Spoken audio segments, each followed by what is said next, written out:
অনেক দিন হলোই পুঁইশাক খাওয়া হয় না, কারণ আমাদের সবারই অ্যালার্জি আছে কম বেশি।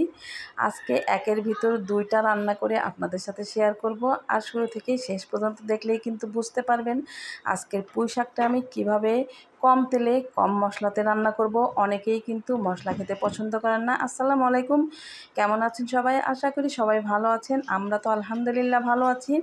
আজকে দুইটা রান্না করেছি, আর দুইটা রান্নাই আপনাদের সাথে শেয়ার করব। আর অনেক দিন হলোই পুঁইশাক খাবো খাবো ভাবছিলাম, কিন্তু চিংড়ি মাছ ছাড়া তো পুঁইশাক ভালো লাগে না। তাই চিংড়ি মাছ আর পুঁইশাক এক হয়ে গেছে, তাই আজকে রান্না করতে কোনো বাধা নেই। পুঁইশাকগুলো এত সুন্দর ছিল, সুন্দর দেখেই পুঁইশাকগুলো কেনা হয়েছে। একদম মানে যে সোজা কথা বলা যায়, যাকে দেখতে ভালো লাগে তাকে খেতেও ভালো লাগে, সেই রকম ব্যাপার আর কি। পুঁইশাকগুলোকে সুন্দর করে হাতের সাহায্যে আমি কেটে নিলাম, আর দেখতেই পাচ্ছেন পুঁইশাকগুলো একদম তরতাজা। তারপরে চলে আসলাম রান্নাতে। চিংড়ি মাছ তো আগেই কেটে কুটে রেডি করে রেখেছি। ভাবলাম আজকে একটা রান্না শেয়ার করব না, আজকে আপনাদের সাথে দুইটা রান্না শেয়ার করব। তার মধ্যে পছন্দর রান্না হচ্ছে পুঁইশাক দিয়ে চিংড়ি মাছ। কে কে পুঁইশাক দিয়ে চিংড়ি মাছ পছন্দ করেন অবশ্যই কিন্তু কমেন্ট করে যাবেন। পেঁয়াজ কাঁচামরিচগুলো একটু লাল লাল হয়ে যাওয়ার পরে কিন্তু আমি অল্প অল্প করে সব মশলাগুলো দিয়ে দিচ্ছি।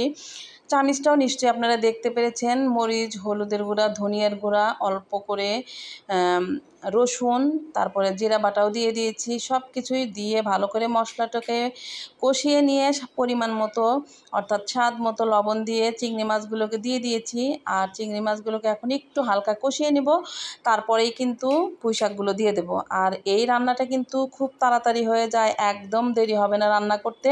তাই কেউ ভিডিও রেখে চলে যাবেন না বা ধাক্কা মারবেন না, শুরু থেকেই শেষ পর্যন্তই ভিডিওটি দেখবেন। যে যেখান থেকে দেখছেন অবশ্যই একটা লাইক দিয়ে ভিডিওটি দেখবেন। আর দেখতে দেখতে যদি দুটো রেসিপি ভালো লাগে তাহলে অবশ্যই আমার পেজটি ফলো দিয়ে পাশেই থাকবেন। মোটামুটি কিন্তু চিংড়ি মাছটা হয়েই গেছে, পানিটা শুকালেই চিংড়ি মাছটাকে নামিয়ে নিতে হবে। ঢাকনা দিয়ে কিছুক্ষণ রেখে দিয়ে চিংড়ি মাছ নামিয়ে ফেলবো। তারপর চলে আসলাম চিকেন রান্না। আর এই চিকেন রান্না করতে আগে সব মশলা দিয়ে সুন্দর করে ম্যারিনেট করে রেখে দিব, তারপরে রান্না শুরু করে দেব।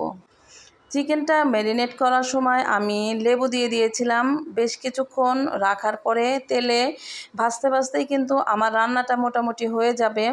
আর শেষে যদি একটু পানি দিতে হয় তখন পরিমাণ মতো পানি দিয়ে দেব। যাই হোক, এখন হচ্ছে তেলটা গরম হয়ে যাওয়ার পরে চিকেনগুলোকে দিয়ে দিলাম। এখন আস্তে আস্তে চিকেনগুলোকে ফ্রাই করে নিতে হবে। আর ফ্রাই করতে করতেই কিন্তু মশলা টশলা এবং চিকেনটা একদম পারফেক্টলি হয়ে যাবে।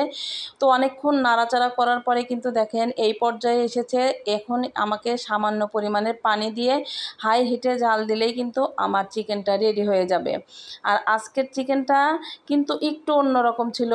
আপনাদের কাছে কেমন লাগলো সেটা কিন্তু অবশ্যই কমেন্টে জানাতে ভুলবেন না। তো মোটামুটি পরিমাণ মতো একটু পানি দিয়ে টকবক করে ফুটে উঠছে, আর একদম হাই হিটে জাল দিয়ে পানিটুকুকে শুকিয়ে দেব। তারপর কয়েকটা কাঁচামরিচ দিয়ে দিলাম। এখন আবার একটু ঢেকে ঢেকে রান্না করব।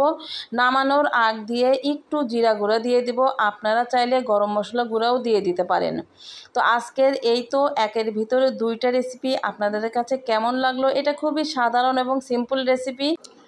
যারা যারা ইউটিউব থেকে দেখছেন অবশ্যই চ্যানেলটি সাবস্ক্রাইব করবেন, আর যারা যারা ফেসবুক পেজ থেকে দেখছেন অবশ্যই আমার পেজটি ফলো দিয়ে সাথে থাকবেন। আজকে এই পর্যন্তই বিদায় নিচ্ছি। ভালো থাকবেন সবাই, সুস্থ থাকবেন। খোদা হাফেজ।